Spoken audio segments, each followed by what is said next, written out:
Buenos días a todos.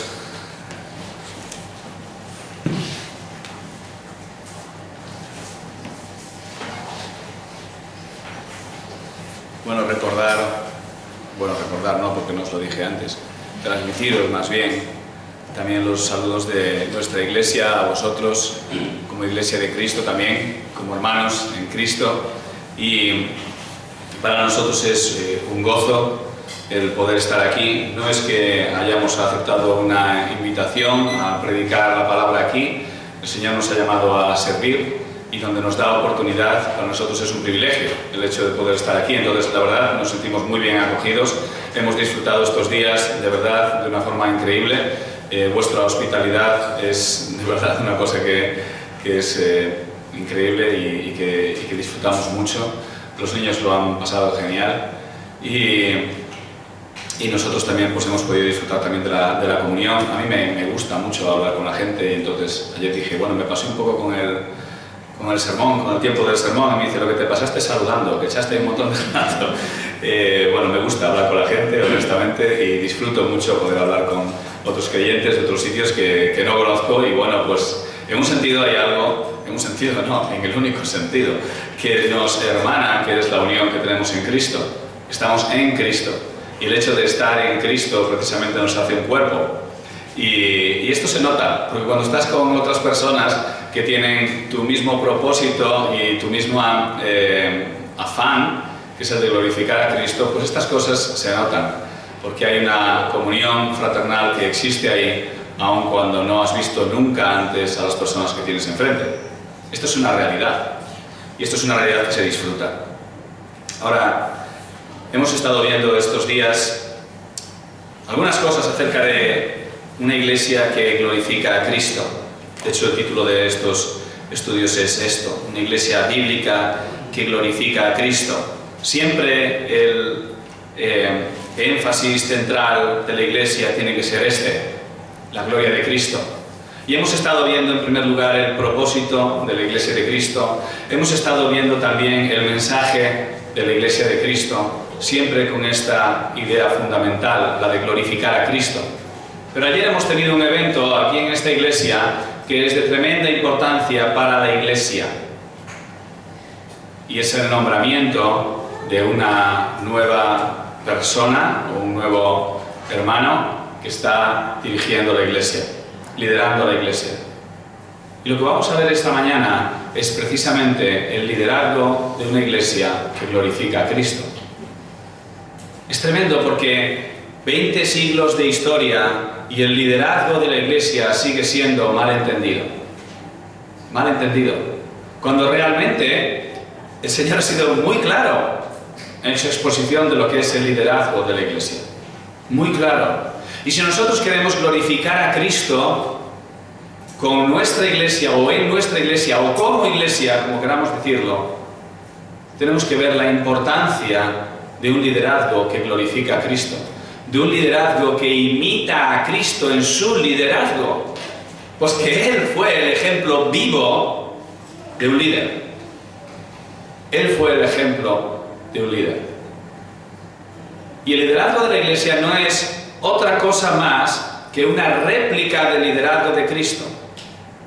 Y de hecho representa la autoridad de Cristo, no es la autoridad de Cristo.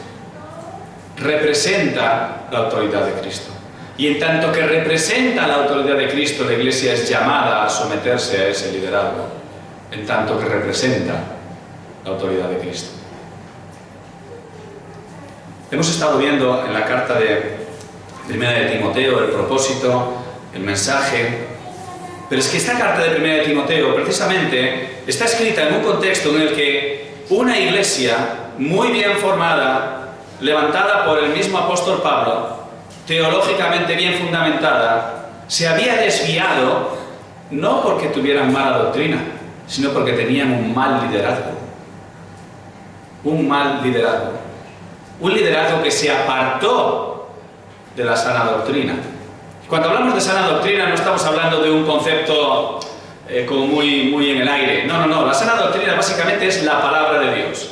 Todo aquello que es conforme a la palabra de Dios, eso es la sana doctrina. No estamos hablando de nada más que esto. Estos líderes en Éfeso se habían apartado de la enseñanza fiel de la palabra de Dios. Y desde que el liderazgo se aparta de la enseñanza fiel de la palabra de Dios, ese liderazgo cojea y esa iglesia empieza a ser desviada. Empieza a ser desviada. Dice un versículo en el Antiguo Testamento que ahora mismo no recuerdo, acaba de venir ahora a mi mente: así como es el sacerdote, así es el pueblo. Porque aquellos que tienen la responsabilidad de guiar a la iglesia de Cristo tienen una influencia enorme en la iglesia de Cristo.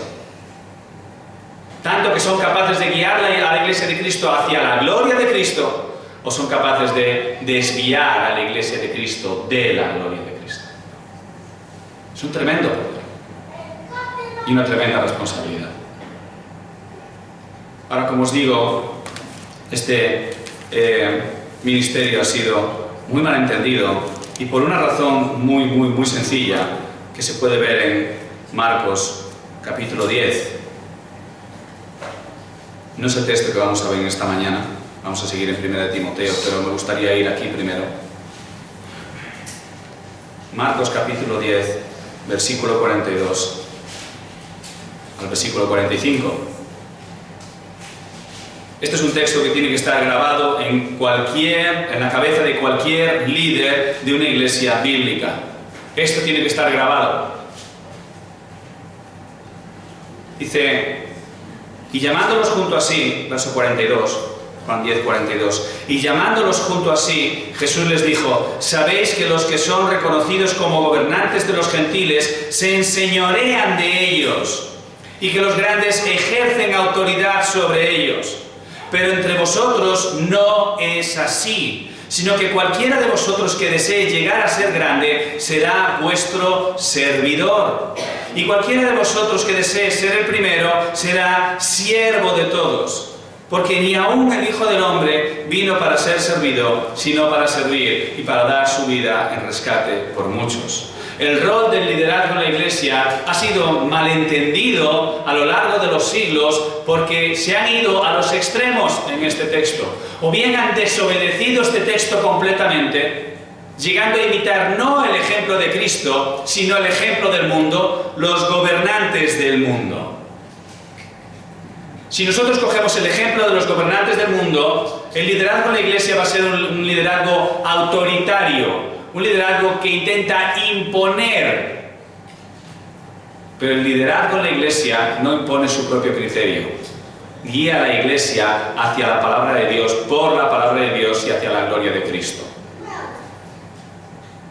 Por otro lado está el otro extremo, y es de aquellos que han tomado a los líderes de la iglesia como siervos, en el sentido de decir: este que está aquí sirviendo es el que tiene que cambiar las luces cuando se estropean, es el que tiene que limpiar los baños, es el que tiene que encargarse de que los bancos estén ordenados, es el que tiene que encargarse de que todo esté en orden para que cuando lleguemos aquí simplemente podamos sentarnos, oír la palabra, disfrutar del culto e irnos para casa. ¿Qué ocurre con todo lo demás? Eso es cosa del liderazgo. Porque son los que están ahí para servir. Y esto es otro mal entendimiento del liderazgo de la Escritura, del liderazgo de la Iglesia, perdón. El liderazgo tiene que estar centrado en la Escritura, en el estudio de la palabra de Dios. Y esto lo vemos en el libro de los Hechos. Si vamos al libro de los Hechos, cuando al inicio de la Iglesia empieza a haber aquí un pequeño rifirrafe con las viudas de los judíos y las viudas de los griegos, y aquí se eligen a una serie de diáconos. Bueno, la palabra no los llama diáconos, pero después, con el tiempo, se ha llegado a conocer este texto como la elección de los diáconos. Hechos 6. Dice en el capítulo 6, versículo 3: por tanto, hermanos, escoged de entre vosotros, perdón, un poco antes. Entonces los 12, está hablando aquí de los apóstoles, convocaron a la congregación de los discípulos y dijeron: no es conveniente que nosotros descuidemos la palabra de Dios para servir a las mesas. No es que servir a las mesas sea un trabajo menor, porque de hecho aquellos que son elegidos después son personas llenas del Espíritu Santo, son personas con gran poder a la hora de evangelizar. Vemos a Esteban que da un testimonio poderoso del Señor, vemos a Felipe también yendo y hablando con este etíope, y estas personas realmente escogidas para este trabajo simplemente no eran los líderes en la iglesia. Ellos tenían que ocuparse de estos asuntos, pero los líderes en la iglesia tenían que dedicarse ¿a qué? A la palabra de Dios y a la oración. No es conveniente que nosotros descuidemos la palabra de Dios para servir mesas. Por tanto, hermanos, escoged entre vosotros 7 hombres de buena reputación, llenos del Espíritu Santo y de sabiduría, a quienes podamos encargar esta tarea. Y nosotros nos entregaremos a la oración y al ministerio de la palabra. La obligación principal de los líderes de la iglesia es entregarse a la oración y al ministerio de la palabra. ¿Por qué? Porque después, cuando haya que juzgar asuntos en la iglesia, tienen que hacerlo en base a la oración y al ministerio de la palabra. Cuando haya que tratar, guiar a la iglesia, tienen que hacerlo a través de la palabra de Dios y por medio de la palabra de Dios, no de sus propios criterios personales. Su propia doctrina tiene que estar fundamentada en la palabra de Dios. Sus enseñanzas tienen que estar fundamentadas en la palabra de Dios, y eso lo que implica es que tienen que dedicar tiempo a la palabra de Dios. Por eso es tan importante que haya personas dedicadas todo su tiempo a servir a la iglesia en el liderazgo. Ahora, cuando hablamos del liderazgo en la iglesia, uno puede pensar, bueno, bien, ahora este estudio está muy bien que sepamos todas estas cosas del liderazgo. Entonces, acabamos de nombrar un nuevo anciano junto con Juanvi y con Juan Pablo, y entonces pues nada, esto es para ellos, podemos recoger e irnos para casa, o bueno, podemos tomar nota para saber lo que podemos exigir de ellos, que también es una buena manera de entender estas cosas. Vamos a Hebreos 13. Si vamos a Hebreos 13, versículo 7.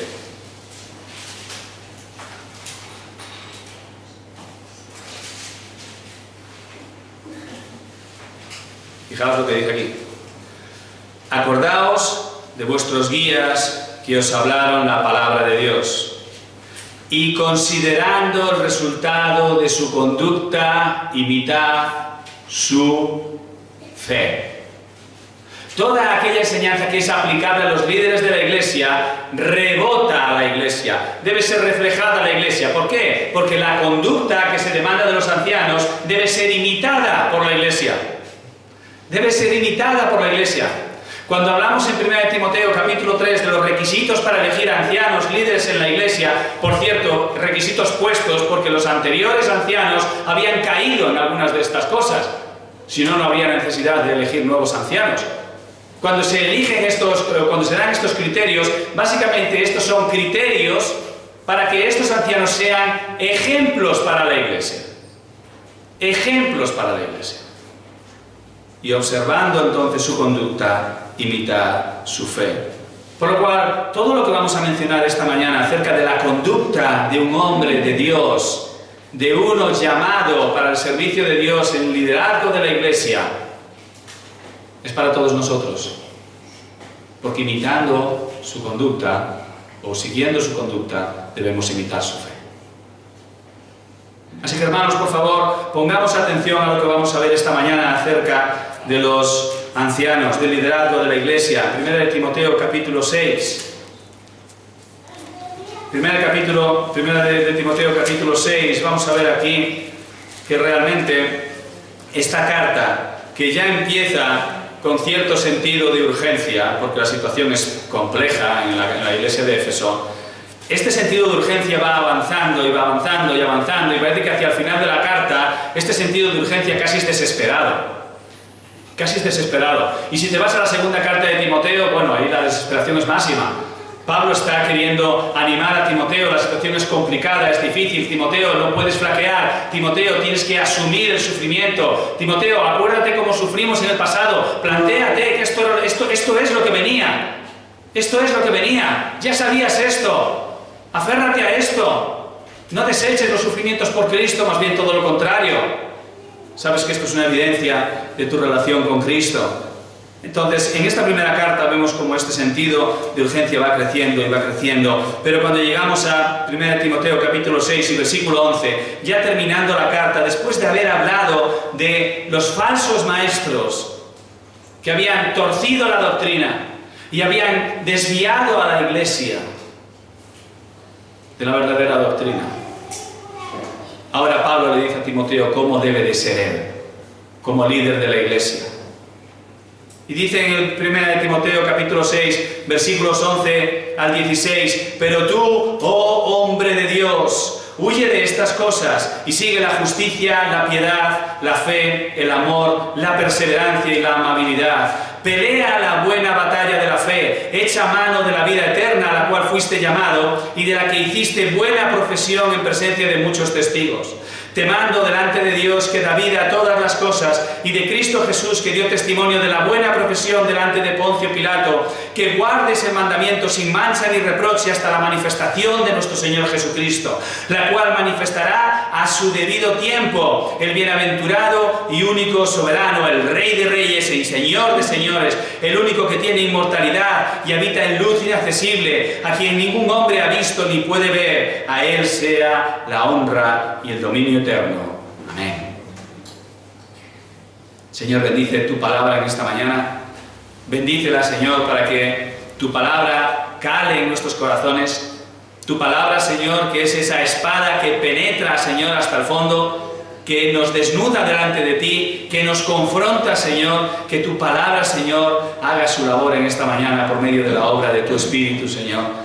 Capacítame, Señor, por tu Espíritu, capacítanos, abre nuestro entendimiento por medio de la labor iluminadora del Espíritu Santo, Señor, para que seamos confrontados con tu palabra y que vayamos para casa aprendiendo una o dos cosas que veamos que son aplicables a nuestras vidas y que de algún modo nos lleven, Señor, a avanzar en nuestro caminar con Cristo.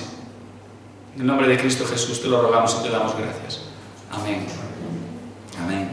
Fijaos, estos versículos desde el 11 hasta el 16, esto es una exhortación que acaba en una doxología, en una alabanza al Señor, pero es que es realmente desesperada. Tú, oh hombre de Dios, esta expresión, hombre de Dios, era una expresión que se utilizaba en el Antiguo Testamento para referirse a los profetas. Ellos eran los voceros de Dios, ellos eran los que recibían la palabra de Dios directamente para llevarla ¿a quién? Al pueblo. Y el pueblo básicamente tenía a los profetas como sus mediadores. Ellos eran sus mensajeros de parte de Dios. El sacerdote era el mediador del pueblo en el sentido en que mediaba entre el hombre y Dios por medio de los sacrificios, pero el profeta era el mediador en el sentido en el que mediaba entre Dios y el hombre, trayendo el mensaje de Dios. Por eso se les llamaba hombres de Dios. Si leéis la historia de Eliseo vais a ver cómo se referían a él siempre como hombre de Dios. Y esto se ve también en las demás escritos proféticos del Antiguo Testamento. El hombre de Dios, los profetas, aquellos que traían el mensaje de Dios. Él ahora se está refiriendo a Timoteo como el hombre de Dios. Timoteo es quien ahora debe traer la palabra de Dios al pueblo de Dios. ¿Veis la importancia de que el liderazgo de la iglesia esté en la palabra? Tiene que estar en la palabra. No somos profetas en el sentido del Antiguo Testamento que recibimos nueva revelación para dar a la iglesia. Nosotros tenemos que estar en la palabra y profundizar en el mensaje que Dios ya ha dado y nos ha dejado, y debemos profundizar en la palabra para guiar al pueblo, confrontar al pueblo y animar al pueblo en la palabra. La labor del profeta era esta. El profeta confrontaba al pueblo con su pecado y advertía al pueblo del juicio que vendría si ellos no se arrepentían de su pecado, pero después había un anuncio de salvación por medio del Mesías. Llegará el día en que el Señor enviará a su Mesías y entonces Él será nuestro gran Salvador. Él será quien nos redimirá. Él será nuestro mediador. Había este anuncio de mesiánico, de ánimo para el pueblo de Dios. Y el hombre de Dios a día de hoy, el líder en la iglesia, aquel que es llamado a llevar el mensaje de Dios a la iglesia y guiar a la iglesia por medio de la palabra de Dios, está haciendo esto, está exhortando a la iglesia, guiando a la iglesia, mostrando a la iglesia su pecado, llamándola al arrepentimiento y animándola en Cristo. Pero el hombre de Dios no puede ser una persona cualquiera. El testimonio del hombre de Dios tira abajo el mensaje del hombre de Dios. Por eso es tan importante que Timoteo siga una serie de, no recomendaciones, sino exhortaciones de parte de Pablo. Él no tiene la opción de elegir, bueno, es un buen consejo el que me das, Pablo, pero yo tengo mis formas. Pablo, yo entiendo, tú eres anciano, tú ya tienes un poco más de conocimiento, un poco más de experiencia, pero los líderes en la iglesia ahora tenemos una capacitación un poco mayor, nos adaptamos mejor a los tiempos, sabemos mejor cómo llegar a las personas y cómo guiarlas y animarlas mejor, etcétera, etcétera. No vamos a innovar la palabra de Dios. Importantísimo esto. No vamos a innovar la palabra de Dios. No creas que eres tan inteligente que puedes mejorar el mensaje de Dios. Esto no es posible. No es posible. Intentar aplicar algo nuevo, aunque sea una gotita de nueva sabiduría humana, a la sabiduría divina es como echar una gota de veneno en un vaso de agua. No te lo bebas. No te lo bebas. El testimonio del hombre de Dios es importante. Y entonces hay cosas de las que el hombre de Dios debe de huir, y hay cosas de las que el hombre de Dios debe de seguir. En primer lugar, Pablo le dice, pero tú, oh hombre de Dios, huye de estas cosas. ¿De qué cosas? De la avaricia. De estas cosas que él hablaba en el texto anterior, desde el versículo 3 hasta el versículo 10. Si alguno enseña una doctrina diferente, tú huye de esto, no enseñes doctrinas diferentes. No se conforma a las sanas palabras de nuestro Señor Jesucristo y a la doctrina que es conforme a la piedad, es decir, no se someten a Cristo, tú huye de esta rebelión contra Cristo. Está envanecido, tú huye de llamar la atención hacia ti mismo. Nada entiende, sino que tiene un interés morboso en discusiones y contiendas de palabras de las cuales nacen envidias, pleitos, blasfemias, malas sospechas. Huye de la ignorancia de la palabra de Dios, que lo único que hace es dividir la iglesia. Y constantes recillas entre hombres de mente depravada que están privados de la verdad y que suponen que la piedad es un medio de ganancia. Huye de la avaricia. Huye de todas estas cosas. Todo esto que describe a un falso maestro es de lo que tú debes de huir. Debes de huir de todos estos intereses que no son los intereses de Cristo. Y sigue, versículo 11, sigue la justicia, la piedad, la fe, el amor, la perseverancia y la amabilidad. ¿Qué son estas cosas? La justicia, la fe, la perseverancia. Tenemos que ver estas cosas. La justicia es una referencia al tipo de vida que es conforme a la justicia de Dios. Tu conducta externa. Tu conducta externa tiene que ser conforme a la palabra de Dios. Líder en la iglesia es un ejemplo para los demás. Y los demás deben imitar precisamente esto, su conducta externa. Y su conducta externa tiene que ser un reflejo de la palabra de Dios. Aquella manera en la que la palabra de Dios nos lleva a conducirnos es la manera en la que un líder en la iglesia tiene que conducirse y ser ejemplo a los demás. Es por eso que hay que observar a aquellos que van a ser mencionados o llamados o encomendados. Esta es la palabra. Como ancianos en una iglesia. Tenemos que observar su conducta. Y no solo su conducta en la iglesia, cada domingo o cada jueves, su conducta en su casa, su conducta con su familia, sus hijos, su esposa, su matrimonio, su trabajo, su testimonio de cara a otros. Todas estas cosas tienen que ser observadas porque su vida tiene que ser conforme a la justicia. Pero hermanos, hay un peligro con esto. Uno puede presentarse como justo delante de los demás, pero uno no puede engañar a Dios. Y es por eso que lo siguiente que dice que tiene que seguir es la piedad. Y la piedad tiene que ver con la manera en la que nosotros nos comportamos delante de Dios. No delante de los hombres, sino delante de Dios. Nuestra justicia, es decir, nuestra conducta, tiene que estar basada en nuestro amor por Cristo y nuestro deseo de glorificar a Cristo. Y si mi conducta no nace de mi deseo de glorificar a Cristo y ser más como Cristo, mi conducta es religiosa, nada más. Es farisea, nada más. ¿Qué decía Pablo de sí mismo? ¿Qué decía él cuando él era fariseo? En su conducta, que era irreprensible. Que una persona pueda decir esto es tela. Nadie podía apuntar hacia mí y decir, tú cometiste un pecado. Un pecado. Nadie podía señalar a Pablo y decirle, tú cometiste un pecado. Porque externamente él actuaba en conformidad a la justicia de Dios. Externamente. Pero después él dice que él toma esto por basura. ¿Por qué? Porque no hacía esto para la gloria de Cristo. Lo hacía para su autosatisfacción. Para su autosatisfacción. Y es por esto que un líder en la iglesia de Cristo debe seguir la justicia junto con la piedad. Y no solo junto con la piedad, sino junto con la fe. Y aquí el concepto de fe es un concepto muy amplio. Y como el concepto es muy amplio, no conviene recortarlo. Sino sería muy fácil coger y decir, bueno, yo creo que el sentido de la palabra aquí es este. Pero aquí el concepto es tan amplio que puede tener varios sentidos y yo creo que todos esos sentidos caben aquí en este texto. Uno de los sentidos en los que aquí se utiliza la palabra fe tiene que ver en confianza en Dios. Es decir, el siervo de Cristo debe actuar confiando en que Dios es quien sostiene su ministerio. No en sus propias fuerzas. El siervo de Dios no crece espiritualmente basándose en sus propias fuerzas, sino basándose en su confianza en Dios. El siervo de Dios es débil.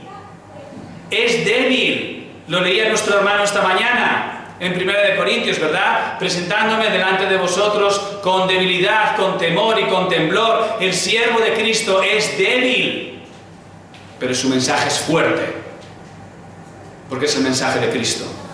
Pero el siervo de Dios es débil. Es débil. Debe de someterse a Cristo, depender de Cristo y basar su ministerio en la fortaleza que Cristo da. Y esto es un ministerio basado en la fe. Confianza en Cristo. Confianza en la fuerza que Dios da.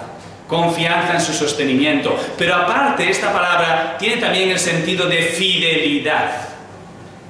Y el ministerio del hombre de Dios debe estar basado también en su fidelidad a Cristo. El hombre de Dios no tiene dos señores, tiene un solo Señor. Tiene una sola fidelidad, una sola lealtad, y esa lealtad es a Cristo. Pero es que si enseño determinadas verdades de la palabra de Dios, la iglesia se me va a echar encima, pero tú eres un siervo de Cristo. Y tú debes llevar el mensaje de Cristo a la iglesia. Ha habido hombres de Dios a lo largo de la historia que han sido echados de sus propias iglesias por predicar la palabra de Cristo. Jonathan Edwards, si no recuerdo mal, el puritano estadounidense, fue echado de su iglesia de la que había sido pastor durante muchos años, creo que 20 y pico de años, porque se negaba a dar la comunión a personas que no eran creyentes. Pero es que yo soy de este lugar, y yo soy, bueno, aquí en España lo conocemos bien, ¿verdad? El catolicismo no practicante. Catolicismo no practicante. No existe el cristianismo no practicante. Y Jonathan Edwards se negó, yo espero no equivocarme con el dato, estoy hablando de memoria, pero creo que fue Jonathan Edwards quien hizo esto, se negó a dar la comunión a aquellos que no eran creyentes, por mucho que viniesen a la iglesia. ¿Y entonces qué hizo la iglesia? Esto no puede ser. Entonces te echamos. Antes irme que renunciar a mi fidelidad a Cristo, porque a quien me debo en primer lugar es a Cristo. Y yo quiero guiar a la iglesia de Cristo con el mensaje de Cristo para la gloria de Cristo.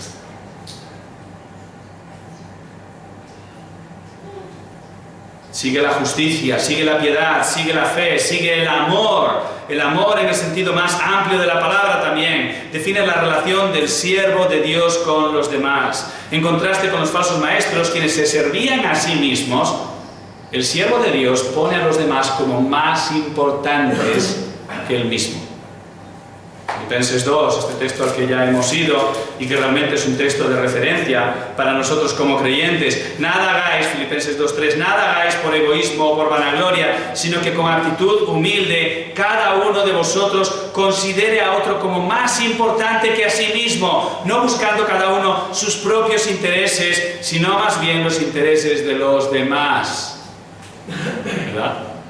El gran mandamiento: amarás a tu prójimo como a ti mismo.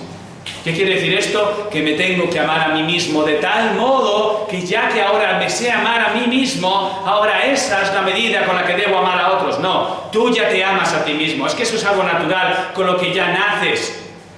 Y lo que está diciendo es, de la misma manera que tú te amas a ti mismo, ama a los demás. Y Filipenses va incluso más allá. De la misma manera que Cristo se dio a sí mismo, poniéndote a ti como más importante que Él mismo, tú debes poner a los demás como más importantes que a ti mismo. Esto es el amor de Cristo. Y el siervo de Cristo debe reflejar el amor de Cristo. El siervo de Dios, entonces, debe ser uno que sigue la justicia, es decir, vive conforme a la palabra de Dios, sigue la piedad, es decir, basa su conducta en su amor por Cristo, sigue la fe, es decir, tiene una sola fidelidad y basa su ministerio en su confianza en Dios, es decir, Dios es quien sostiene su ministerio, no sus propias fuerzas, no sus propias capacidades. Es que esto es tan tremendamente importante. A veces pensamos, tal o cual predicador es tan gran predicador, o este siervo es tan gran siervo, pero tenemos que ver quién está detrás. ¿Quién lo sostiene? ¿Y por qué está sirviendo a Cristo? Porque Cristo lo sostiene y porque este siervo es fiel a Cristo. Entonces, ¿a quién tiene que ser apuntada la iglesia? A Cristo. Y cuando nosotros vemos a una persona que es un hombre de Dios, lo que tenemos que decir es gloria a Cristo, que ha dado dones a su iglesia. Gloria a Cristo. Sigue la justicia, la piedad, la fe, el amor, la perseverancia. ¿Sabéis lo difícil que es el ministerio pastoral? Muchas veces dan ganas de tirar la toalla. Hay porcentajes incluso de personas que empiezan en el ministerio pastoral, porcentajes muy altos, y acaban dejándolo a los pocos años, porque no lo soportan, no lo aguantan. Es muy complejo. Muy complejo. Y es necesario amar a la iglesia. Y cuando uno ama a la iglesia y se preocupa por ella, se da por ella como Cristo se dio por su iglesia, debe de perseverar, ser paciente, asumir el sufrimiento. Caray, es que el ejemplo lo tenemos en Timoteo mismo. En la segunda carta a Timoteo parece que la situación de Éfeso no había mejorado demasiado. Él estaba sufriendo la persecución, estaba dentro de la iglesia, por lo que se ve, estaba sufriendo por causa de tener que guiar esa iglesia hacia Cristo. Pero él tenía que perseverar, soportar el sufrimiento por amor. Es la iglesia de Cristo. Es la iglesia por la cual Cristo dio su sangre, se dio a sí mismo. Que menos que perseverar en el ministerio en el que el Señor nos ha puesto liderando a la iglesia, y en este sentido tenemos que ser ejemplos a la iglesia para que también perseveren por Cristo, porque hoy es el líder de la iglesia el que es perseguido, pero después, ¿qué? El discípulo no es mayor que su maestro, y si al maestro lo persiguieron, al discípulo también lo van a perseguir. Y si los líderes en la iglesia, que suelen ser los primeros que caen cuando la iglesia es perseguida, sufre por causa de la iglesia, sufre por causa de Cristo más bien, la iglesia tiene que seguir su ejemplo y estar dispuesta a sufrir por causa de Cristo. Pero para eso el siervo de Cristo debe ser perseverante, debe ser paciente, debe de asumir la carga que supone el pastorado. Y no digo la carga porque esto sea, ¡ay, qué gran carga que tengo encima! No, pero tenemos que ser honestos. Es un trabajo arduo. Es una bendición, pero es un trabajo arduo. La amabilidad. Oh, cuántas veces, hermanos, se pierde la amabilidad en el pastorado y decimos, ¡ay, este hermano otra vez con el mismo problema! Y este hermano es que parece que no crece. Y parece que es que otra vez estamos repitiendo el problema de hace 20 años. Y otra vez estamos aquí con este asunto que ya tendría que haberse entendido. No, hermanos, no todos crecemos al mismo ritmo. Tenemos que ser amables, tenemos que ser comprensivos, tenemos que darnos cuenta de lo amable que Cristo es con nosotros. ¿Quién está aquí delante de mí hoy que no haya pecado hoy? No digo ayer, no digo esta semana, hoy. Levanta la mano y ya estarás pecando de orgullo. Es así. Dios es paciente con nosotros, Dios es perseverante con nosotros, Dios es amoroso con nosotros, Dios es amable con nosotros, y aun cuando tenemos que tratar el mismo problema otra vez, acuérdate, es una persona por la cual Cristo dio su sangre, no puedes hacer menos que tratarla con amabilidad, no ásperamente, con amabilidad, con amabilidad. Pelea la buena batalla de la fe, echa mano de la vida eterna a la cual fuiste llamado y de la que hiciste buena profesión en presencia de muchos testigos. Cuando Pablo está hablando aquí de la batalla de la fe, está usando un símil, y la mayoría de los eruditos creen que aquí se está refiriendo a una disciplina concreta deportiva que es el boxeo. Y en el boxeo hay una costumbre que aún tenemos a día de hoy, es la de los entrenadores. Los entrenadores normalmente son antiguos boxeadores que tienen cierta experiencia. Ya sabe por dónde vienen los golpes y por dónde vienen los caos.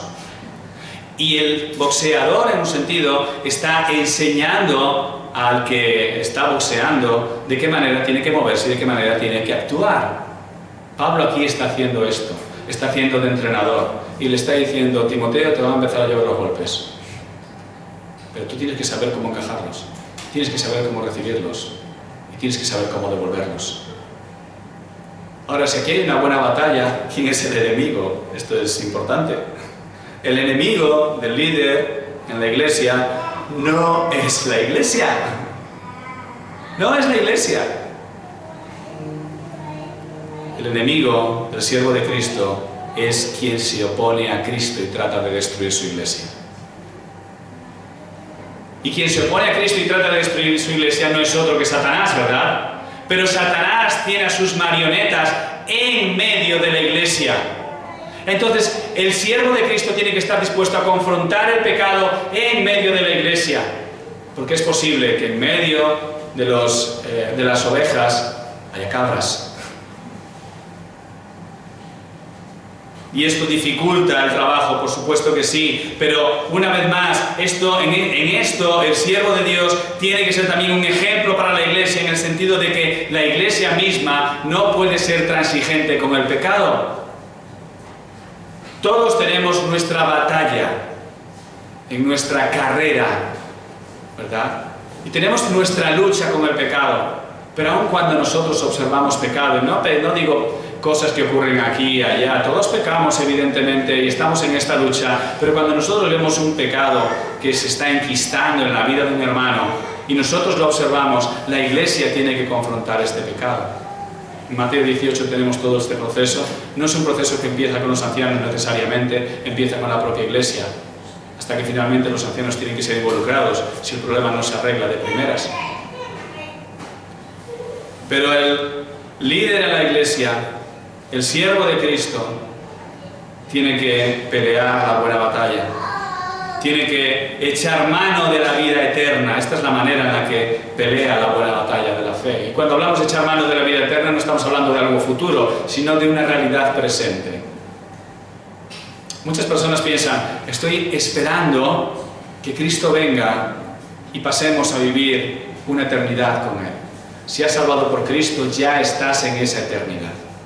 Ya estás en esa eternidad. Nuestra ciudadanía está ¿en dónde? En los cielos.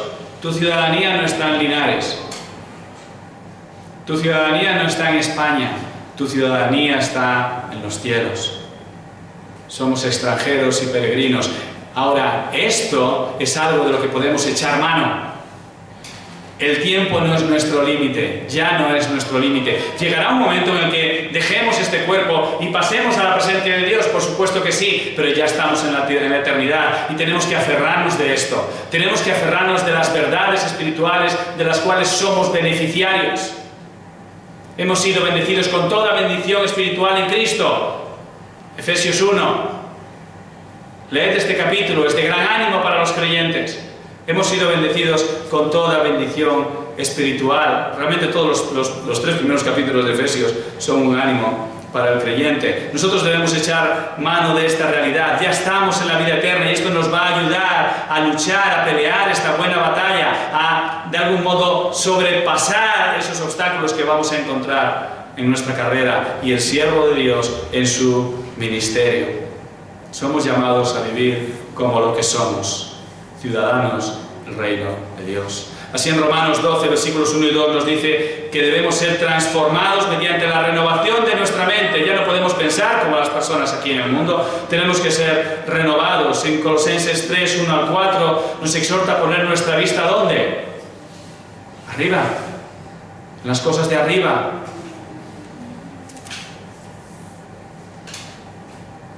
Pelea la buena batalla de la fe, echa mano de la vida eterna, a la cual fuiste llamado, de la que hiciste buena profesión en presencia de muchos testigos. Está de algún modo apelando al hecho primero de haber sido salvado por Cristo. Recuérdalo, recuerda cuando te comprometiste con Cristo. Hay testigos de esto. En el caso de Timoteo probablemente estaba apelando al momento en el que él fue mencionado como anciano, fue elegido, fue nombrado como anciano. No como anciano de la iglesia, sino como decirlo, como siervo, ¿no? de Cristo. Él fue llamado a esta profesión. Te mando delante de Dios, versículo 13, que da vida a todas las cosas, y de Cristo Jesús, que dio testimonio de la buena profesión delante de Poncio Pilato, que guardes el mandamiento sin mancha ni reproche hasta la manifestación de nuestro Señor Jesucristo. Realmente aquí lo que le está diciendo es, toma el ejemplo de Cristo. Toma el ejemplo de Cristo. Es que el Señor, esto lo hemos mencionado ya, no demanda de nosotros algo para lo que Él no nos haya preparado, pero es que además no demanda de nosotros algo por lo que Él no haya ya pasado. Él es nuestro gran sumo sacerdote, que se puede identificar con nosotros, ¿verdad? Porque Él sufrió nuestros dolores, llevó nuestras enfermedades y llevó nuestro castigo. Entonces, Cristo es nuestro ejemplo. Él dio profesión delante de Poncio Pilato. Es decir, a pesar de que se enfrentaba a la muerte, no dio marcha atrás. Nosotros no debemos dar marcha atrás. Aquellos que hemos sido llamados a liderar la iglesia, debemos liderar la iglesia y guiar la iglesia tomando en cuenta el ejemplo de Cristo. Y siendo ejemplo a la iglesia de esto mismo. Que guardes el mandamiento sin mancha ni reproche hasta la manifestación de nuestro Señor Jesucristo. Guarda aquello que se te ha encomendado. Guarda el mandamiento de Cristo. Guarda la doctrina de Cristo. Guarda las enseñanzas de Cristo. Y guardar las enseñanzas de Cristo, cuando estamos hablando de un hombre de Dios, no implica solo en su propia vida, sino a la hora de enseñarlo a otros.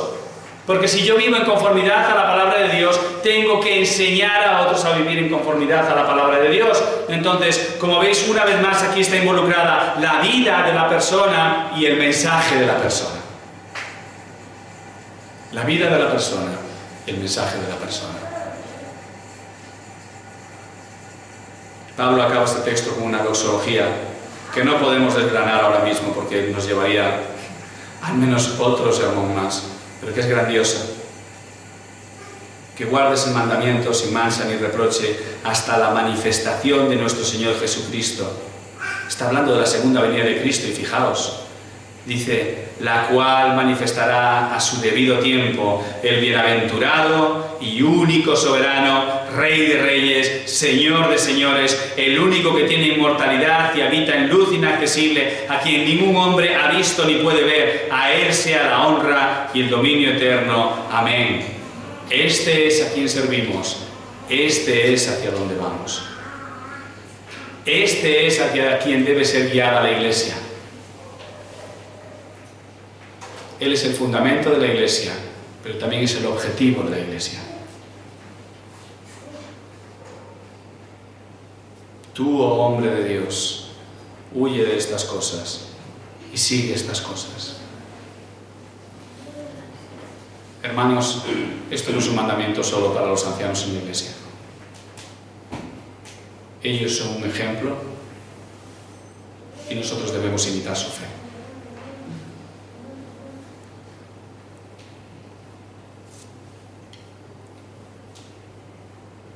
Todos nosotros somos llamados a echar mano de la vida eterna, vivir en conformidad a la ciudadanía que recibimos en Cristo, teniendo en cuenta que no hablamos de algo futuro, sino de una realidad presente.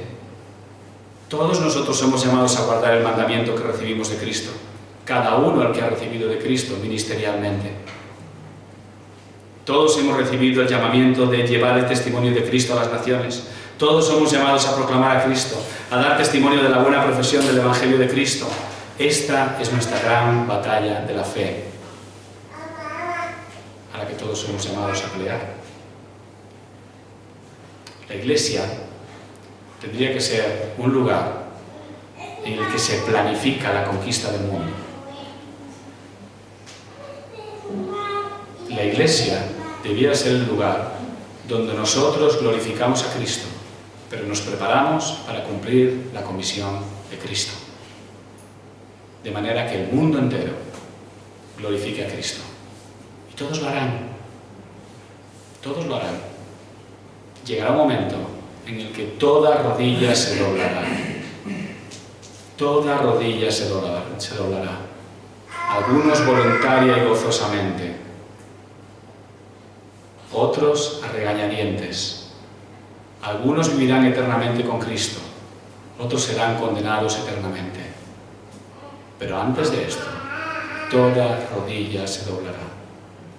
Y todos tendrán que reconocer que Jesucristo es Señor, para gloria de Dios Padre. Es un gran llamado el que tenemos. Somos privilegiados. Hermanos, solo quiero terminar estos estudios llamándoos a glorificar a Cristo. Llamándoos a glorificar a Cristo.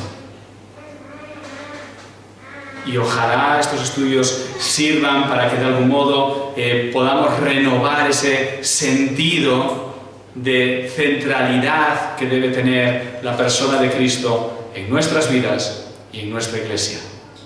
No vivimos para nosotros mismos, vivimos para Cristo. Este cuerpo que ahora tenemos va a ser desechado, vamos a ser glorificados para ver la gloria que Cristo tenía junto al Padre, para vivir en gloria con Él. Tengamos esto en mente, vivamos con esta esperanza. Nuestra ciudadanía está en los cielos. Hermanos, que el Señor os bendiga. Ha sido un gran privilegio el estar con vosotros aquí. Muchas gracias por la oportunidad que me habéis dado y que el nombre de Cristo sea glorificado. Señor, te damos muchas gracias porque, Señor, ¿quién somos nosotros para ser redimidos por Cristo? ¿Quiénes somos nosotros para haber sido escogidos, llamados, atraídos, transformados, redimidos y llevados, Señor, a la gloria con Cristo? Pero tú, Señor, en tu suma misericordia, gracia, bondad, amor, magnanimidad, Señor, has querido salvarnos para gloria de tu gran nombre, para gloria de tu Hijo. Ayúdanos a tener esto en mente, Señor, para que, sabiendo, Señor, hacia dónde vamos y lo que somos, estemos dispuestos a aceptar lo que venga en este mundo. En el nombre de Cristo Jesús. Amén.